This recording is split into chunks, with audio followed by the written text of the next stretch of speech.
তুফানগঞ্জ মহাবিদ্যালয়ে এক ছাত্রকে অনার্স কোর্সে ভর্তি করিয়ে দেওয়ার নাম করে মোটা অঙ্কে টাকা নেওয়ার অভিযোগ উঠল তুফানগঞ্জ মহাবিদ্যালয় তৃণমূল ছাত্র পরিষদ ইউনিট সভাপতি বাপ্পা রাভার বিরুদ্ধে। যদিও এই বিষয়ে বাপ্পা রাভার সাথে ফোনে যোগাযোগ করার চেষ্টা করা হলেও কোনো উত্তর পাওয়া যায়নি। ঘটনায় বাপ্পা রাভার বিরুদ্ধে তুফানগঞ্জ মহাবিদ্যালয়ের অধ্যক্ষ দেবাশিস চট্টোপাধ্যায়ের কাছে লিখিত অভিযোগ দায়ের করা হয়েছে এবং অভিযোগ দায়ের করেছেন ছাত্রের পিতা। জানা গেছে, তুফানগঞ্জ শহরে বিনাপানি ক্লাব সংলগ্ন এলাকার ছাত্র শুভদীপ সাহার কাছ থেকে অনার্স পাইয়ে দেওয়ার নাম করে 15,000 টাকা নেওয়ার অভিযোগ করেছে ওই ছাত্রের পিতা সুব্রত সাহা। তাই তুফানগঞ্জ মহাবিদ্যালয়ের অধ্যক্ষ দেবাশিস চ্যাটার্জির নিকট লিখিত অভিযোগ দায়ের করা হয়েছে।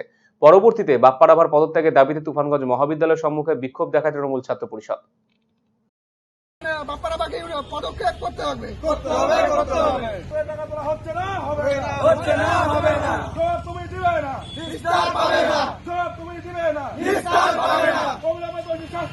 আমার ছেলে সুব্রদীপ সাহা, ও সায়েন্সে পড়তো, কিন্তু ওকে বোটানি অনার্স পড়ার খুব ইচ্ছা ছিল, কিন্তু বোটানি অনার্স তারপরে এমন সময় তুফানগঞ্জ মহাবিদ্যালয়ের ইউনিট সেক্রেটারি বাপ্পা রাভা এবং দীপঙ্কর রাভা দুজনে মিলে আমার কাছ থেকে 15,000 টাকা নিয়ে আসে এবং সঙ্গে অরিজিনাল ডকুমেন্টসগুলোও নিয়ে আসে।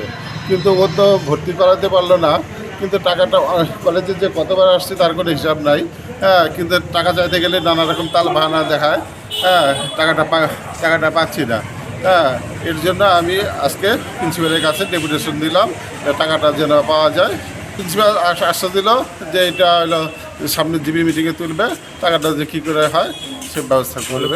প্রেসিডেন্ট বাপ্পা রাভা টাকা নিয়েছিল 15,000 টাকা নেওয়ার নাম করে আর ভর্তি করা দেয় নাই সেই স্টুডেন্ট। তার বাবা ঈশা কলেজে তৃণমূল ছাত্র পরিষদের ইউনিটের সবার কাছে আবেদন করছে যে আমার ছেলেকে ভর্তি করানোর নাম করে টাকা নিয়েছে। টাকা নেওয়ার পরেও তাও ভর্তি করা দেওয়া হয়নি। এখন আমরা চাচ্ছি যে লোকটা যদি ন্যায় পায়।